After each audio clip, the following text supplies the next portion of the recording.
అందరికీ నమస్కారం అండి. తెలుగు స్టోరీస్ లైబ్రరీకి మీ అందరికీ స్వాగతం. ఇప్పుడు మనం వినబోయే సీరియల్ ఎగిరే పావురమ. ఈ 4వ భాగం. రచన కోసూరి ఉమాభారతి గారు. అనుకున్నట్టే పొద్దున్న 10 గంటలకు మంగళగిరి ధర్మాసుపత్రికి తాత, చంద్రమ్మ, ఉమ్మమ్మ, నేను బయలుదేరాం. మొదటిసారిగా నేను కారెక్కాను. మాకు కావలసిన సాయం చేయమని తెలిసిన ఆసుపత్రి సిబ్బందికి ముందే కబురు అంపారంట పూజారయ్య. దాంతో నాకు ఆసుపత్రి వారి చక్రాల బండి ఏర్పాటు, వైద్య నిపుణుల సంప్రదింపులు సులువుగా అయ్యాయి. నా విషయంగా మొత్తం 3 వైద్యులను చూశాం. ఆఖరున డాక్టర్ మల్లిక్ గారిని కలిశాం. ఆయన నన్ను పరీక్షించి ఊతకర్రల సాయంతో నిలదొక్కుని కొంతమేర సులువుగా కదలవచ్చు అన్నారు. నాతో మాట్లాడుతూ, చూడు గాయత్రి, చక్రాల పీటలవి చిన్నపిల్లలు కొద్ది రోజులు వాడకానికి పర్వాలేదు, కానీ నీవిక ఈ వయసుకి ఊతకర్రల సాయంతో కదలటం అలవరుచుకోవాలి, లేదంటే నీ ఎదుగుదలకు మంచిది కాదు.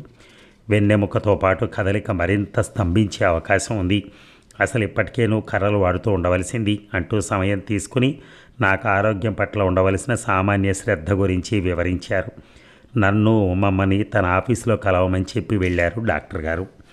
ఇక మేము వెళ్ళేటప్పటికీ అటుగా తిరిగి ఫోన్లో మాట్లాడుతున్న ఆయన మమ్మల్ని కూర్చోమని సైగ చేశారు. ఆ గదిలో ఓ పక్కగా రకరకాల కొలతల్లో ఊతకర్రలు, చెక్క కాలి తొడుగులు ఉన్నాయి. ఫోన్లో కూడా డాక్టర్ గారు ఊతకర్రల గురించి ఎవరితోనో మాట్లాడుతున్నారని అర్థమైంది. ఆయన ఎదురుగా బెంచి మీద కూర్చుని చిన్న సైజు బోట్ల కొట్టులా ఉన్న ఆ గదిని కలిగి చూశాం. ఫోన్ పెట్టేశాక ఆయన మా వైపు తిరిగారు. చూడండి మేడం, గాయత్రికి వెంటనే ఊతకర్రలు తెప్పించే ప్రయత్నంలోనే ఉన్నాను. మీరు ఈ అమ్మాయికి ఏమవుతారు? మీరంతా ఎక్కడుంటారు? గాయత్రి వైద్య సహాయ విషయమై కాగితాలు మీరే చూస్తారా అని ఉమ్మమ్మని అడిగారు డాక్టర్ గారు. గాయత్రి విషయమై కాగితాలు నాకు ఇవ్వచ్చు. నా పేరు ఉమాదేవి సోమయాజులు. పాలెంలోని మా శ్రీ గాయత్రి కోవెల్లోనే వాళ్ళ తాత సత్యం సాయిరాం కొలువు చేస్తున్నారు. గాయత్రికి మేము శ్రేయోభిలాషులం అనుకోండి. ఆమె తాత, పిన్నమ్మ కూడా కూడా వచ్చారు, బయట కూర్చున్నారు అని ముగించింది ఉమ్మమ్మ. అలాగా అంటూ తాత వాళ్ళ కోసం కబురంపి ఊతకర్రల విషయంగా నా గురించిన సమాచారం, చిరునామా రాయమని ఉమ్మమ్మకు కొన్ని కాగితాలు ఇచ్చారు డాక్టర్ గారు. తన కాడ ఉన్న నా వివరాల పత్రాలు మరోసారి పరిశీలించి లోనికొచ్చి కూర్చున్న తాత, చంద్రమ్మల వంక చూశారు ఆయన. చూడండి సత్యం గారు, గాయత్రి ఎదుగుదల, కదలిక మెరుగవ్వాలంటే వీలైనంత త్వరలో ఆమె ఊతకర్రలు వాడటం అలవాటుగా మొదలుపెట్టాలి. ఆసుపత్రి ద్వారా అయితే దానికి కొంత సమయం, మీకు కొంత ఖర్చు అవుతుందట. నేను ఇప్పుడే కనుక్కున్నాను. మా ధార్మిక సంస్థ ద్వారా మీకు ఉచితంగా వాటిని ఏర్పాటు చేయించగలను అంటూ వాళ్లకు ఓపికగా వివరించారు. తాత మాత్రం అర్థం కానట్టుగా చూశాడు డాక్టర్ వంక. అదేమిటి బాబు, ఆసుపత్రి వాళ్ళు చేయవలసింది మీరు మీ సొంతంగా చేయటం ఏమిటి? అసలు గాయత్రికి మాట, నడక స్వతహాగా వస్తాయేమోనని పరీక్షించి చెప్పలేరా బాబు అని అడిగాడు. సమాచారం దాఖలు చేసి ఉమ్మమ్మ అందించిన కాగితాలు తీసుకుని నర్సు చేతికిచ్చారు డాక్టర్ గారు. గాయత్రిది జబ్బు కాదు, ఆమె స్థితిని అంగవైకల్యంగా పరిగణిస్తారు. ఆసుపత్రికి చేయగలిగిందల్లా సులువైన పద్ధతిలో కనీసం ఒక కాలైనా మోకాల వరకు తీసేసి కృత్రిమ కాలు అమర్చవచ్చు. దానికైనా గాయత్రికి 18 ఏళ్ళు నిండితేనే మంచిది అని ఒక క్షణం ఆగారు ఆయన. ఇకపోతే గాయత్రి మోగతనంపై మాట వచ్చేది లేనిది నిర్ధారించేవి మాత్రం కొన్ని సున్నితమైనటువంటి స్వరపేటిక పరీక్షలు. ప్రభుత్వ ఆసుపత్రిలో అవి కుదరకపోవచ్చు. కుదిరిన ఆ పరీక్షలకు గుంటూరు, హైదరాబాదులోని నిపుణుల వద్ద కూడా వెళ్ళవలసి రావచ్చు. ఎంతో సమయం వ్యయం అవ్వచ్చు అంటూ తాతకు నెమ్మదిగా వివరించారు ఆయన. అందరం శ్రద్ధగా వింటున్నాం. క్షణమాగి మా వంక సూటిగా చూశారు ఆయన. పోతే గాయత్రికి వినికిడితో పాటు మిగతా ప్రమేయాలన్నీ మామూలుగానే ఉన్నాయి. బాగానే చదువుకుంటుందని కూడా తెలిసింది. కాబట్టి సరైన పద్ధతిలో వైద్యం అందితే ఆమె స్థితి మెరుగవుతుందని ఆశిద్దాం అన్నారు డాక్టర్ గారు. తాత ఉమ్మమ్మ వంక చూశాడు. అయితే మీరేమంటున్నారో దయచేసి మాకు అర్థమయ్యేలా చెప్పండి. క్రచెస్, అదే ఊతకర్రలు వాడమంటున్నారు. మరి ఆ తర్వాత జరపవలసిన పరీక్షలు అవి ఎప్పుడు, ఎక్కడ అని అడిగింది ఉమ్మమ్మ. చూడండి ఉమ్మగారు, నేను ఇక్కడ ట్రైనింగ్లో ఉన్న డాక్టర్ని. ముందు ఊతకర్రలకి నర్సుని అవసరమైనటువంటి వివరాలు, కొలతలు తీసుకొనివ్వండి. ఈ ఆసుపత్రి అనుబంధ సంస్థ శ్రీ శారదా సత్య చారిటీ నుంచి వారంలోగా గాయత్రికి వాడుకోవటానికి ఊతకర్రలు మీ చిరునామాకే వస్తాయి. ఇకపోతే గాయత్రి విషయమంతా దాఖలు చేసి మా పెద్ద డాక్టర్ గారికి పంపిస్తాను. మీరు మళ్ళీ కొంత ఆగి ఇక్కడ ఆసుపత్రిలో ఆయన్ని కలవచ్చు అని ముగించాడు. ఆయన వద్ద సెలవు తీసుకుని నర్సుకు కావాల్సిన కొలతలు వివరాలు ఇచ్చి బయటపడ్డాం. ఇక తాత కూడా తన విషయంగా వైద్యుడిని చూశాడు. ఆయన ఆరోగ్యం కూడా బాగా పాడైందని ఎక్స్రే తీసి రక్త పరీక్షలు చేశారు. కడుపులో ఆమ్లత ఎక్కువగా ఉందని, దాంతో కడుపులో వ్రణాల ఉధృతి వల్ల కూడా బాగా కడుపు నొప్పి, మంట, వాంతులు తరచుగా అవ్వచ్చని చెప్పారు. ఆమ్లతకు వెంటనే చికిత్సతో పాటు శ్రద్ధగా మందుల వాడకం, మంచి ఆహారం, విశ్రాంతి అవసరమని చెప్పారు. జాగ్రత్తలు చెప్పి మందులు రాసిచ్చారు. అవి తీసుకుని ఇంటి దారి పట్టాం. ఇక తాత దిగులుగా కనపడ్డాడు. కారులో తలా ఒక మాట మాట్లాడుతుంటే తాత మాత్రం ఏదో ఆలోచిస్తూ ఉండిపోయాడు. చంద్రం పిన్ని తాతకు మంచినీళ్ళ చెంబు అందించింది. నీళ్లు తాగి మరచెంబు నాకు అందించాడు.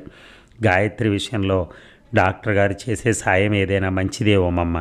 అయినా నా ప్రయత్నంగా మాత్రం పూజారయ్య చెప్పిన వంశీ వికలాంగుల సంస్థను కూడా కలుస్తానమ్మా అని ఆమెతో అంటూ ఇంకాస్త ముందుకెళ్ళాక పనుందని కారు దిగిపోయాడు తాత. కాసేపటికి మమ్మల్ని కూడా కొట్టాంకాడ దింపేసి కారు ఓమమ్మ ఇంటి వైపు మళ్ళింది. ఇక పిన్ని ఇచ్చిన గంజి తాగి పుస్తకం చదువుతూ కూర్చున్నాను. మా కొట్టాంకెళ్ళి కాసేపట్లో వస్తా. మీకు ఈ పూట కాస్త పప్పు రొట్టెలు కూడా తెస్తాను. ఈలోగా అవసరం వస్తే పొయ్యి కవతల పెట్టిన గంట మోగించు అని చెప్పి వెళ్ళింది పిన్ని. ఇక సాయంత్రం చీకటి పడుతూ ఉండగా తాత రిక్షాలో దిగాడు. రిక్షా అబ్బాయి సాయంతో లోనికి వచ్చాడు. తాత మొహం మీద, బట్టల మీద రక్తపు మరకలు చూసి భయపడిపోయాను. తాతని పట్టుకుని కుదుపుతూ ఆదుర్దాగా ఏమైందని అడిగాను. వకీల్ ఇంటి నుంచి రిక్షాలో వస్తున్న తాతగా విపరీతంగా దగ్గు మొదలైందట. ఆ వెంటనే రక్తం కక్కుకున్నాడంట. రిక్షా అబ్బాయి సాయం చేసి మెల్లగా ఇంటికి చేర్చాడంట. తాత మొహం కడుక్కొని బట్టలు మార్చి వచ్చేసేలోగా పిన్ని వచ్చింది. ఆమెను చూడగానే ఆపుకోలేక బిగ్గరగా ఏడ్చేశాను. తాత పడక పక్కనే కూర్చున్న నా కాడికి వచ్చి నన్ను దగ్గరికి తీసుకుంది. అంతలో స్నానాల గది నుంచి బయటపడి కాళ్ళు ఈడ్చుకుంటూ వచ్చి తన నులక మంచం మీద కూర్చున్నాడు తాత. సత్తువ లేకుండా అయిపోయిన తాతను చూసి మేమిద్దరం దిగాలు పడ్డాం. కాస్త ఆగి పిన్ని వంక చూశాడు తాత. పోతే చంద్రమ్మ, వికలాంగుల సంస్థ యజమాని కలిసి గాయత్రి కోసం అర్జీ పెట్టాను. వకీల్ని కలిసి పొలం విషయం మాట్లాడి లంచాలకంటూ ముందస్తు డబ్బులు నా కాడ లేవని వివరించాను. చూడాలి దేవుని దయ, నా చేతుల్లో ఇంకేమీ లేదమ్మా అంటూ మంచం మీద తొంగున్నాడు తాత. తాత చెప్పింది ఓపికగానే వింది పిన్ని. ఏదేమైనా విశ్రాంతి లేకుండా ఒళ్ళు పాడయ్యి అంతగా అలిసిపోవటం మంచిది కాదన్నా నీకు. ఇలా రక్తం కక్కుకోవటం, నీరసం వచ్చి పడిపోవటం 70 ఏళ్ల వయసులో ఏ రకంగా నీకు నీ గాయత్రికి మంచిదో చెప్పు. కోపంగా మాటలు అంటూనే పోయింది చంద్రం పిన్ని. పిన్ని చెప్పేదంతా వింటూ కిక్కురు మనకుండా పడుకుండిపోయాడు తాత. ఇక మరుసటి రోజు పావుగంట ముందే నేను గుడికి వెళ్ళాను. నన్ను చూస్తూనే గబగబా పరికెత్తుకొచ్చింది కమలమ్మ. అబ్బో పిల్ల వచ్చేసావా? ఒక్కరోజు పువ్వు లాంటి నిన్న నవ్వులు చూడకపోతే పొద్దుపోలేదనుకో. నీ తానంలో నేను కూకుంటే గుడికొచ్చే నీ అభిమానులకు నచ్చలేదనుకో. మా గాయత్రి పొడుస్తుందని ఒకటే గోల. నీ అందం అసువంటిది, మరి నీ అవిటితనం పోతే అసలు నీ లెవెలే మారిపోతుందిలే అని గంటలాగా గణగణ మోగింది కమలమ్మ గొంతు. నవ్వేసి ఊరుకున్నాను.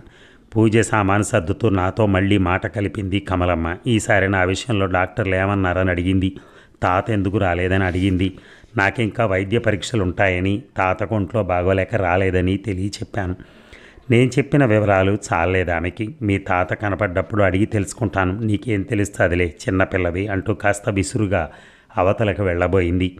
వెళుతున్న ఆమెను చేపట్టి ఆపాను. నిన్నటి రోజున పావురాలు వచ్చాయా, గింజలేసావా అని సైగలతో అడిగాను. ఎందుకైనా బాగానే 1-2 మారులు వచ్చి గింజలు మెక్కి కావలసినంత గోల చేసి మరీ వెళ్ళాయిలే అమ్మ, రొసరొసలు అంటూ కదిలింది. ఇక గుడిలో మధ్యాహ్నం రద్దీ తగ్గాక నా కాడ చేరింది కమలమ్మ. నాకిష్టమైన బెల్లం పాయసం అంటూ గ్లాస్ అందించింది. మా గోవిందు ఊరికి కాస్త దూరంగా ఈశాలమైన పాక కిరాయికి తీసుకున్నాడు. ఇన్నాళ్ళు ఎవరితోనో కలిసి సత్రంలోలా ఉండేవాడుగా. ఇప్పుడు వాడి సొంత పాకలో కాస్త అది ఇది సర్ది వాడికి ఇష్టమైంది వండి పెడదామని ఆదివారాలు మధ్యాహ్నాలు కాసేపు వెళ్ళొస్తున్నా. నాకు కొడుకైనా తమ్ముడైనా వాడేగా అని వివరించింది. కొడుతూ వింటున్నాను. పాయసం బాగుందని సైగ చేశాను. కబుర్లు చెప్తూనే ఉంది కమలమ్మ. 7 నుంచి విశ్రాంతి కావాలంటే హాయిగా గోవిందు పాకకు పోవటమే అన్నది మళ్ళీ సంబరంగా కమలమ్మ. ఇక ఒక్కింత ఓపికగానే ఉందంటూ కాయలా పడి లేచిన 3వ రోజున చీకటితో నా రిక్షా వెనకాలే నడుస్తూ పనికొచ్చాడు తాత. పూజ సామాను సర్దుతున్న తాతతో మాట కలపాలని ఆతృతగా వచ్చింది కమలమ్మ. అయితే అన్న, మరి డాక్టర్ ఏమన్నాడు? మా గాయత్రికి మాట నడక ఎప్పుడొస్తాయి అన్నాడు. మాకు తెలిసిన ఒక అమ్మాయికి ఇట్టాగే ఉండేది. పట్నం డాక్టర్లు వైద్యం చేసి ఇప్పుడు చకచకా నడిపిస్తున్నారు. మన గాయత్రి లాగానే అప్సరస్ అనుకో, ఇక కాలు బాగైన 2 ఏళ్లకో గొప్పింటి కుర్రాడు ప్రేమించి పెళ్లి కూడా చేసేసుకున్నాడు. సత్యమన్న నిజంగా అమ్మ తోడు అంది తల మీద చెయ్యెట్టుకుని నవ్వుతూ కమలమ్మ. తాత కిమ్మని లేదు. తన మాట చెప్పుకుంటూ పోయిందే కానీ తాతకు నోరు విప్పి మాట్లాడే సందివ్వదుగా కమలమ్మ. నాకేమో ఆ అమ్మాయికి వైద్యం చేసిన డాక్టర్లు ఎవరు అని కనుక్కుంటే బాగుండనిపించింది. ఇక మధ్యాహ్నం పొంగలి ప్రసాదం తిని తాత కూరల బడ్డీ వైపు వెళ్ళగానే కమలమ్మ నా కాడికొచ్చి కూర్చుంది. నడకొచ్చిన ఆ చుట్టాల అమ్మాయి గురించి ఎలాగైనా అడగాలని అనుకుంటూ ఉండగా ఆమె అందుకుంది. నేను చెప్పేది నిజమేనే తల్లి, నీకిప్పుడు 15 ఏళ్ళు కదా, 5 ఏళ్ల వయసు నుంచి ఇలా కొలువు చేస్తేవి కదా, నీ హుండీ డబ్బే బోలెడంతో ఉండుంటుంది మీ తాతకాడ. ఆ డబ్బు పెట్టి వైద్యం చేయిస్తే పోలా, ఎంచక్క మా చుట్టాల అమ్మాయిలాగా బాగైపోయి ఎవరినో ఎందుకు నీకు తెలిసిన మా తమ్ముడే పెళ్లి చేసుకోవచ్చు. క్షణమాగి నా వంక చూసింది. ఏమంటుందో అర్థం అవ్వలేదు నాకు. సవతి తల్లి కొడుకన్న మాటే కానీ నా బిడ్డలాంటోడేగా గోవిందు. కాస్త రంగు తక్కువేమో కానీ బాగుంటాడు వాడు.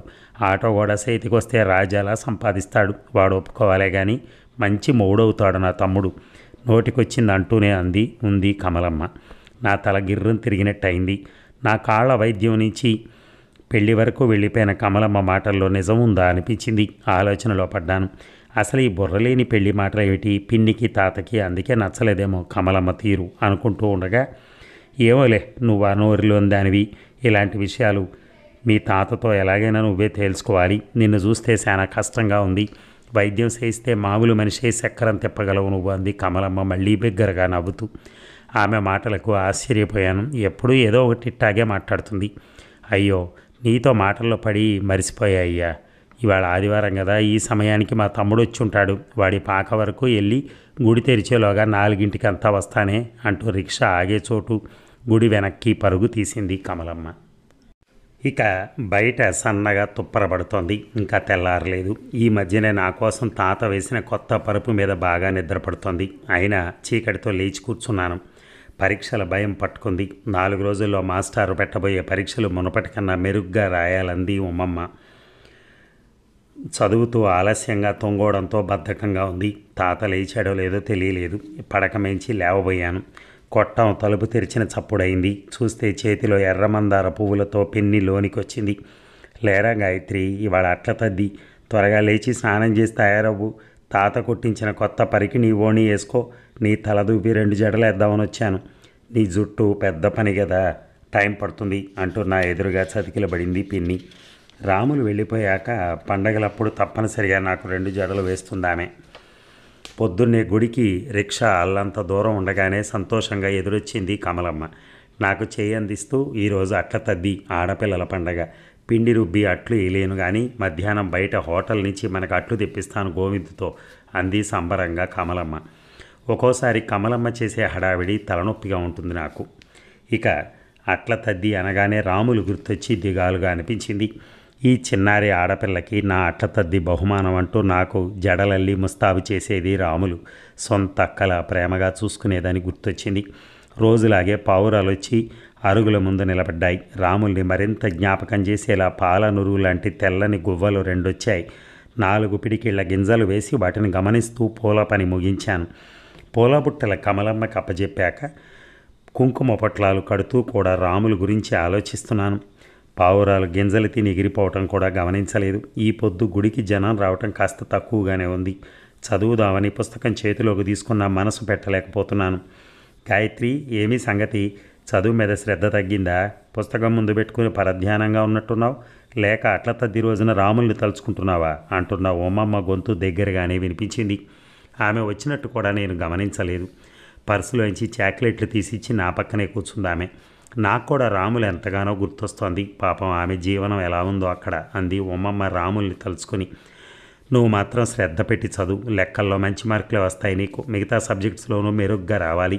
పరీక్షలకు నిన్ను సిద్ధం చేస్తే సమీక్ష పుస్తకాలు పంపిస్తానన్నారు మాస్టారు. పరీక్షలకు 3 రోజుల సమయమే ఉంది. ఇవాళ నాకు సెలవేగా, పుస్తకాలు అందితే సాయంత్రం తెచ్చిస్తాను అంది ఆప్యాయంగా ఆమె. ఆమె వంక చూసి నవ్వాను. నా భుజం మీద తడుతూ, పోతే మరో సంగతి అందామె. డాక్టర్ మల్లిక్ గుడికి ఫోన్ చేశారట. నీ ఊతకర్రలు ప్రత్యేకంగా రేపు ఒక మనిషి చేత పంపిస్తున్నామని మనకు చెప్పమన్నారట. ఎలాగూ రేపు ఆదివారం, వివరాలు కనుక్కుని అదే సమయానికి నేను వస్తాను. మొత్తానికి చాలా సంతోషంగా ఉందిరా అని కాసేపు నాతో పాటు పావురాలను గమనిస్తూ కబుర్లు చెప్పింది ఉమ్మమ్మ. పనయ్యాక తన వంతు గుడి రాబడులు పంతులు గారికి అప్పచెప్పి బత్తెం అందుకుని నాతో పాటే ఇంటి దారి పట్టాడు తాత. ఎప్పట్లాగా బండి వరకు నాకు సాయం చేయడానికి వచ్చిన కమలమ్మ నా చేతి కర్ర, చక్రాల పీట కూడా బండిలో పెట్టాక ఉన్నట్టుండి నా పక్కన తను ఎక్కి కూర్చుంది. తాతతో మాట్లాడాలంటూ నన్ను అడ్డం జరగమంది. అన్నా, ఇవాళ నేను గాయత్రిని అయ్యప్ప గుడికి తీసుకెళ్ళి రేత్రికి మీ కొట్టంలో దింపేస్తాలే. ఆ గుడి చుట్టూతా పూల తోటలు, మయూరాలు, 100 రకాల పక్షులు ఉంటాయంటన్నా. గాయత్రి పాపం ఏనాడు చూసుండదు. నువ్వేమో తీసుకెళ్ళకపోతివి. సరదాగా మరి వెళ్ళిరామా? అయినా నువ్వు మాత్రం కాదంటావా? గబగబా తాతకు చెప్పేసి రిక్షాను పోనిమ్మంది. ఇదిగో సత్యమన్నా, ఎండాకాలం కదా, 9 వరకు బోలెడంత తెలుతురుగా ఉంటుంది. నువ్వేం బెంగపెట్టుకోకే అంటూ వెళ్ళిపోతున్న రిక్షా నుంచి తాతకు వినపడేలా మళ్ళీ బిగ్గరగా అరిచి మరీ చెప్పింది. ఆమె అకస్మాత్తు చేష్టకి తాత నేను కూడా ఆశ్చర్యపోయి ఏమానాలో తోచకుండా అయ్యాం. కమలమ్మ ఈ మధ్య నాతో ఈ విషయం గురించి చెప్పినట్టు గుర్తే కానీ ఇలా ఉన్నట్టుండి నన్ను బయలుదేరదీస్తుందని ఊహించలేదు. ఇక కమలమ్మ అన్నట్టు అయ్యప్ప స్వామి గుడి ఎంతో కనుల పండుగగా ఉంది. వీలున్నంత మటుకు నన్ను గుడి చుట్టూ తోటలోనే రిక్షాలోనే తిప్పాడు గోవిందు. చాలా కాలంగా అదంతా గులాబీ తోటలంట. రకరకాల పక్షులకి, నెమళ్ళకి నెలవంట. తోటలు, పక్షుల్ని చూడటానికి జనం ఎప్పుడూ వచ్చేవారంట. 2 ఏళ్ల క్రితం కేరళ వర్తకులు కొందరు ఈ తోటలో కొన్నాకే తోట మధ్యగా అయ్యప్ప స్వామి గుడి కట్టారని వివరించాడు గోవిందు. ఆ తోటల చుట్టూ పిల్లల సైకిళ్ళు మీద కూడా తిరుగుతున్నారు. ఆ ప్రదేశం అంతా చాలా విశాలమైన ఏర్పాటుగా ఉంది. రంగురంగుల గులాబీలు అంత దగ్గర నుంచి చూడటం బాగుంది. కాసేపు నా ఆవిటితనం కూడా మర్చిపోయేంత బాగా అనిపించింది. నెమళ్ల గురించి, పక్షుల గురించి గోవిందు తనకు తెలిసింది చెప్పాడు. ఇక అంతా తిరిగి చూశాక ఆవరణ బయట తోటలో కూర్చున్నాం. చుట్టూ జనం. అందరూ తీరిగ్గా చిరుతిళ్ళు తింటూ కబుర్లు చెప్పుకుంటున్నారు. గుడి బయట హోటల్ నుంచి వడ, దోశ తెప్పించింది కమలమ్మ. చేతుల నిండా తిండి పొట్లాలతో వచ్చిన గోవిందు వాటిని మా కాడిచ్చి క్షణాల్లో వస్తానంటూ మళ్ళీ వెళ్ళాడు. ఏం మరిసిపోయాడో అంటూ నెమ్మదిగా పొట్లాలు ఒక్కొక్కటి విప్పడం మొదలెట్టింది కమలమ్మ. ఇంతలోనే గులాబీలు కోయకూడదు కానీ అంటూ చేతుల్లో సంపెంగలతోనే త్వరగానే వచ్చాడు గోవిందు. పూల కోసం వెళ్ళావా? మన గాయత్రికేనా? బాగుండాయి. ఆ పూలు ఆడబెట్టి ముందైతే ఇవన్నీ ఏడిగుండగానే తిను అంటూ ముగ్గురు మధ్య పంచింది. నోట్లో ముద్దెట్టబోతూ క్షణం ఆగింది. తినబోతున్న గోవిందు చేయి పట్టుకుంది. అరే తమ్ముడు గోవిందు, గుడి ముందు కూకొని ఈ అమ్మాయి ఎదురుగా నీకో మంచి మాట చెప్తున్నా ఇయ్యాల. అదేమంటే ఎప్పటికీ మన గాయత్రికి నువ్వు సాయంగా ఉండాలా, దానివైపు కన్నేసి ఉంచాలా, మనము బయటికి తీసుకెళ్లాలా, సంతోష పెట్టాలా. క్షణం ఆగి మా ఇద్దరు వంక చూసింది. ఎందుకంటే ఆ పిల్ల అచ్చట ముచ్చట తీర్చే ఓపిక దాని తాతకు లేదు. ఇప్పటికే ఎన్నో మార్లు జబ్బు పడ్డాడు పాపం ముసలాడు అంటూ పెదవి విరిచింది కమలమ్మ. నేనేమనాలో తోచలేదు. పాపం గంగిగోవు లాంటిది గాయత్రి. ఎంత ప్రేమ, ఎంత త్యాగం. 5 ఏళ్ల వయసు నుంచి కొలువు చేసి ముసలి తాతకు ఆసరా అయింది. ఆ కొట్టం కూడా దాని సంపాదనే అంటే నమ్ము. అసుమంటి పిల్లకి సాయంగా ఉంటే దేవుడు సల్లంగా చూస్తాడు నిన్ను. ఎరా తెలిసిందా అంటూ అంది గోవిందు నెత్తిన మొట్టి. గోవిందు అయోమయంగా చూశాడామని. నా గురించి నాకే తెలియని సంగతులు ఆమె నుంచి వినటం వింతగా ఉండి చికాగ్గా అనిపించింది. అసలు ఈ అమ్మాయి ఓర్పు, జాలి, పనితనం నాకెంతో నచ్చాయి. ఎవడు కట్టుకుంటాడో కానీ అదృష్టవంతుడే, ప్రేమగా ఉండిపోతుంది అంటూ నా గురించి మాట్లాడుతూనే ఉంది కమలమ్మ. ఇక తినండి అంది అతని చేయి వదిలేసి. అవసరం లేని మాటలు విననట్టే తలంచుకుని తింటున్నాను. ఇంకాసేపటికి మళ్ళీ గోవిందుని బయటికి పంపి కాఫీ తెప్పించింది.